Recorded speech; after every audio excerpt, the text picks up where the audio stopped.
हमारे मुख्य अतिथि हैं आज पूज्यपाद भक्ति वेदांत सागर महाराज जी से प्रार्थना है।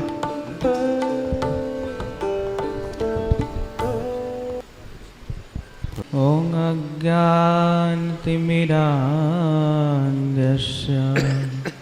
ज्ञानञ्जनशलाकया चक्षुरुर्मीलितं येन तस्मै श्रीगुरुवे नमः। नमो विष्णुपादाय राधिकाय प्रियात्मने श्रीमद्भक्तिवेदान्त नारायणीति नामिने। त्रायस्व भो जगन्नाथ गुरो संसारवह्निना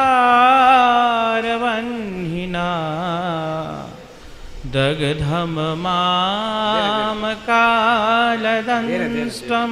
च त्वामहं शरणं गता। श्री कृष्ण चैतन्य प्रभु नित्यानंद श्री अद्वैत गदाधर शिवासादि गौर भक्त वृंद। हरे कृष्ण कृष्ण कृष्ण हरे हरे, हरे राम राम राम। मैं सर्वप्रथम अपने गुरुपाद पद्म परम आराध्यतम नित्रीला प्रविष्टम ओं विष्णुपाद अष्टतरशत श्री श्रीमद् भक्ति वेदांत नारायण गोस्वामी महाराज जी के चरण कमल में अनंत अनंत कोटि दंडवत व्यापरण करता हूँ तथा उपस्थित मंचासीन पूज्यपाद श्रीधर महाराज जी, पूज्यपाद बन महाराज जी, पूज्यपाद संत महाराज जी, पूज्यपाद विष्णुदैवत महाराज, पूज्यपाद पद्मनाभ महाराज एवं रामचंद्र प्रभु, सभी वैष्णवों को मेरा यथा योग्य दंडवत प्रणाम है। हरे कृष्णा।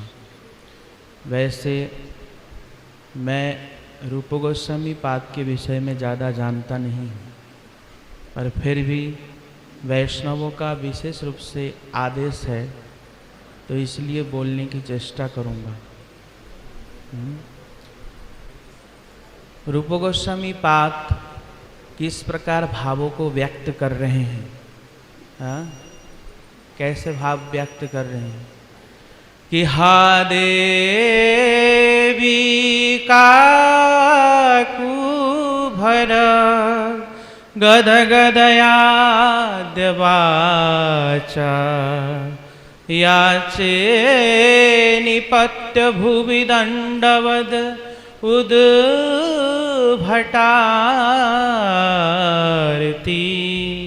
यस्य प्रसादम् अबुदस्य जनस्य कृत्वा गान्धारविके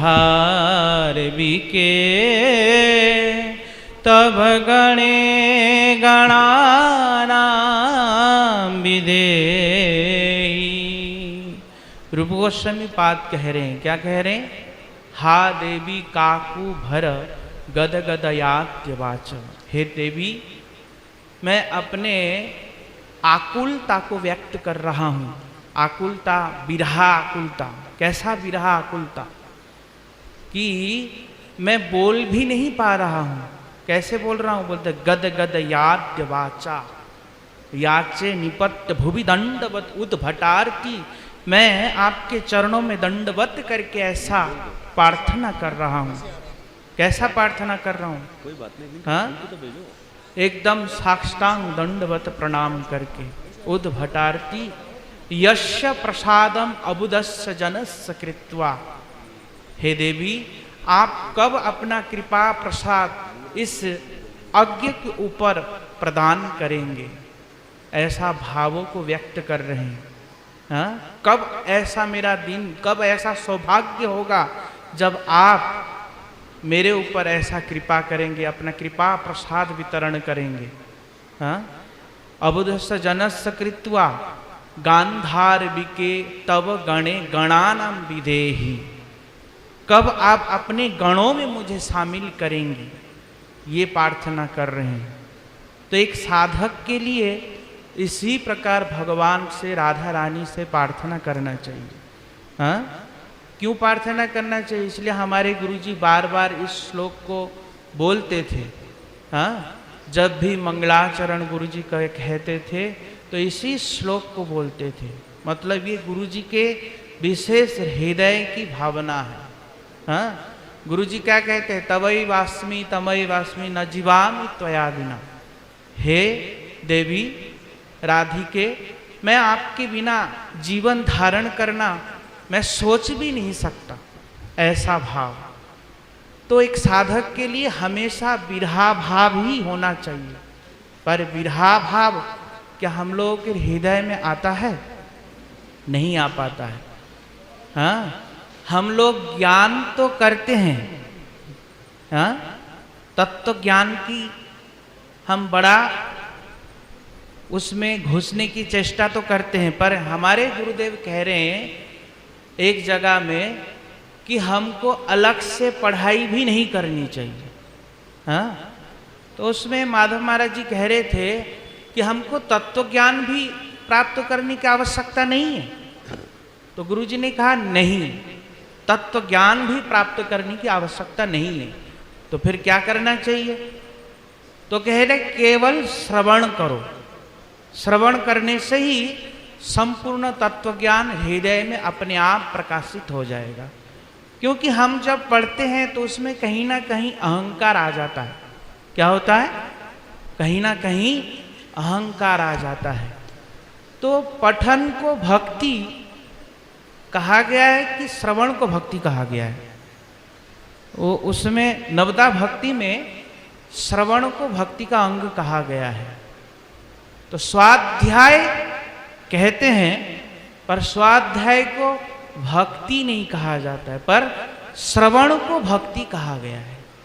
तो हमको क्या करना चाहिए? ज़्यादा से ज़्यादा सुनना चाहिए। क्या करना चाहिए? सुनना चाहिए। तो श्रवण को भक्ति क्यों कहा? क्योंकि एक भक्त के हृदय में वह भाव है। क्योंकि एक भक्त के हृदय में भक्ति है ना, तो भक्ति भक्त के हृदय से मुख से प्रसाद रूप से निकलता है, इसीलिए हृदय में भक्ति आती है। और खाली तत्व ज्ञान प्राप्त करने से क्या होता है? हृदय शुष्क हो जाता है। क्या हो जाता है? हृदय सूख जाता है। क्योंकि हम कथा कहते कहते कहते कहते हृदय भी पत्थर हो जाता है। क्योंकि पालन तो हम कर नहीं पा रहे हैं। क्या कर रहे हैं? कथा कह तो दे रहे हैं, पर उनको हम हृदय में उतार नहीं पा रहे हैं। तो फिर क्या होगा?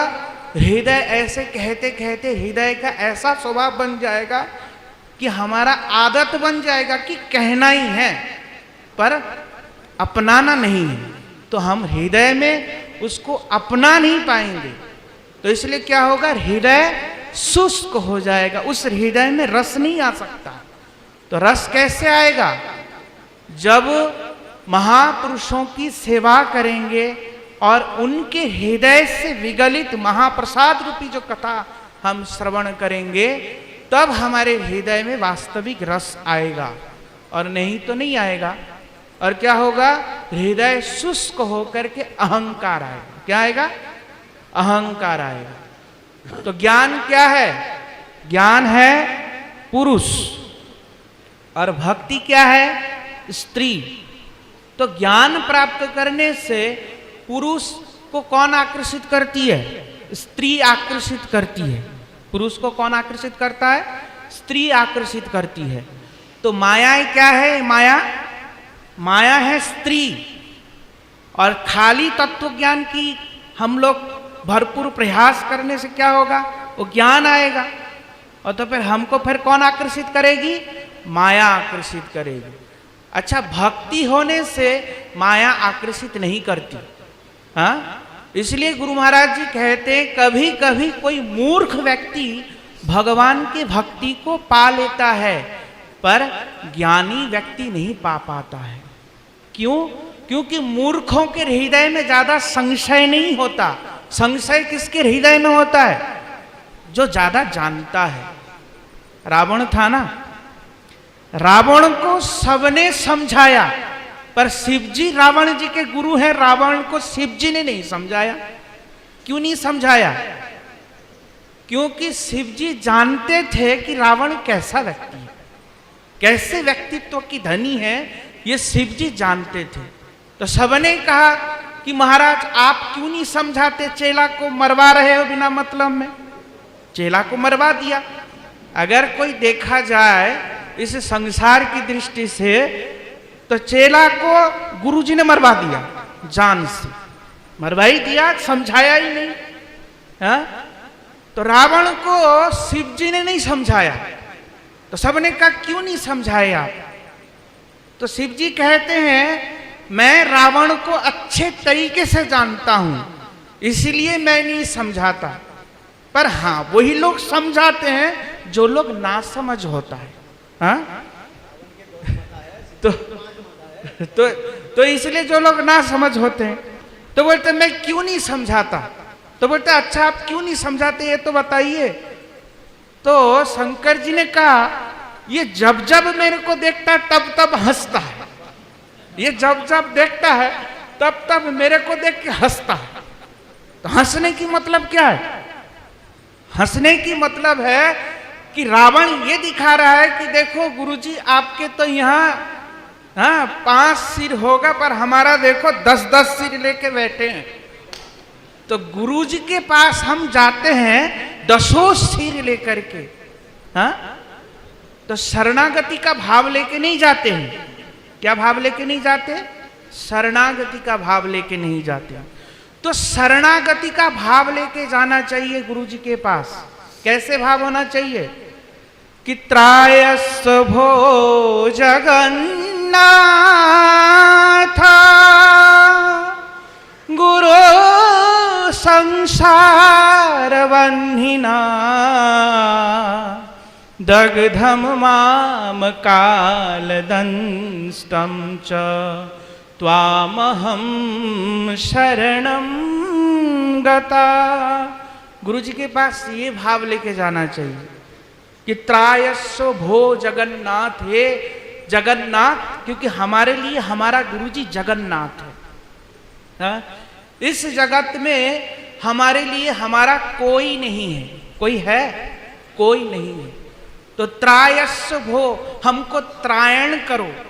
जगन्नाथ गुरु संसार वह्निना, इस संसार में मैं तड़प रहा हूं, इस संसार सागर से मुझे निकालिए। वह्निना दग्धम माम काल दंतष्ट च, ये काल रूपी सर्प जो है मुझे प्रति क्षण ही फन मार रहा है, मुझे काट रहा है, नोच रहा है, खा रहा है। कौन काल है?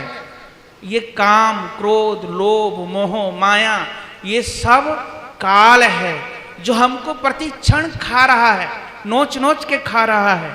और इसमें हम क्या कर रहे हैं? बोलते दग्ध हो रहे हैं इसमें। और इस दग्ध अवस्था से निकालने का एक ही उपाय है, हे गुरुदेव आप ही निकाल सकते इस दग्ध अवस्था में, दग्ध अवस्था से। तो इस प्रकार गुरु जी के प्रति भाव व्यक्त करना चाहिए। तो रूप गोस्वामी पाद के चरणों में श्रील नरोत्तम दास ठाकुर जी भी ऐसे ही प्रार्थना कर रहे हैं। क्या कह रहे हैं? कि श्री कृष्ण श्री चैतन्य मनोभीष्टं स्थापितं येन भूतले स्वयं रूप कदा मह्यं ददान्ति स्वपदान्तिकम्। श्री चैतन्य मनोभीष्टम, महाप्रभु के मनोभीष्ट को पूर्ण किया पूर्ण रूप से रूप गोस्वामी पाद ने। यहाँ पे महाप्रभु के मनोभीष्ट क्यों कह रहे हैं? क्योंकि महाप्रभु के भाव में क्या है? महाप्रभु वैसे तो कृष्ण है, तो कृष्ण के अंदर भाव किसका है? श्रीमती राधा रानी का भाव है। तो यहां मनोभिष्ट किनका पूर्ण कर रहे हैं? राधा रानी का ही मनोभिष्ट पूर्ण कर रहे हैं। क्यों? क्योंकि राधा रानी के हृदय के जो भाव है, वो महाप्रभु के भावों के द्वारा व्यक्त हुआ है। इसलिए महाप्रभु के हृदय में जो भाव है वो भाव है राधा रानी का। तो वास्तविक में रूप गोस्वामी पाद ने राधा रानी के भावों को इस संसार में स्थापित किया है। राधा रानी का कैसा कैसा भाव है इस संसार में स्थापित किया है। और फिर क्या कह रहे हैं? स्वयं रूप कदा मई हम, हे रूप गोस्वामी पाद, क्या कदा आप भी हमारे ऊपर ऐसा कृपा करेंगे जो हम इन भावों को समझ पाए? इन भावों को समझने की मतलब क्या होता है? इन भावों को समझने की मतलब होता है उसी भाव में खोना। उसी भाव में क्या होता है? खोना। गुरुजी एक जगह में कह रहे हैं कि हम कितने भी सुन ले पर ये भाव हमारे हृदय में उतर नहीं सकता है। ये उतरेगा कैसे? ये उतरेगा कैसे? कितने भी हम पढ़ ले, कितने भी हम सुन ले, फिर भी ये भाव हमारे हृदय में नहीं उतर सकता है। क्यों नहीं उतर सकता है? बोलते ये उतरेगा तभी जब हम सीरियस रूप से भजन करेंगे, तभी ये सब भावों को हृदय में अनुभूति कर पाएंगे। और वो भजन कैसे होगा? भजन कैसे होगा? भजन ऐसा ही होगा कि मैं वास्तविक में कुछ नहीं जानता, मैं वास्तविक में कुछ। गुरुजी कह रहे हैं ब्रह्मा जी को कृष्ण समझा रहे हैं, फिर भी ब्रह्मा जी को समझ में नहीं आ रहा है। तो हम लोग क्या शास्त्रों की वाणी को समझ लेंगे? समझने की मतलब क्या होता है? समझने का मतलब क्या? एक होता है जानना और एक होता है समझना। तो जानने और समझने में फर्क क्या है? जानने की मतलब है हम जान तो लिया पर अनुभूति नहीं है उस चीज की। तो समझने की मतलब होता है हृदय में उसको करना, उसको कहते समझना। तो हम जान तो ले रहे हैं पर हम समझ नहीं पा रहे हैं। क्या नहीं कर पा रहे हैं? समझ नहीं पा रहे। इसलिए हमारे संप्रदाय में श्रील प्रभुपाद भी ऐसा ही प्रार्थना करते हैं। क्या प्रार्थना करते हैं? कि धूली श्याम जन्म जन्मनी। मैं यही प्रार्थना करता हूं कि रूप गोस्वामी पाद के चरणों की धूली बनूं, यही हमारा प्रार्थना है। तो समय ज़्यादा नहीं है, इसलिए जैसे वैष्णव का आदेश है, फिर भी वांछा कल्पद्रुमश्च कृपा सिंधु परमेश्वरपति जय भक्ति वेदांत सागर महाराज की जय। बहुत सुंदर इन्होंने बोला।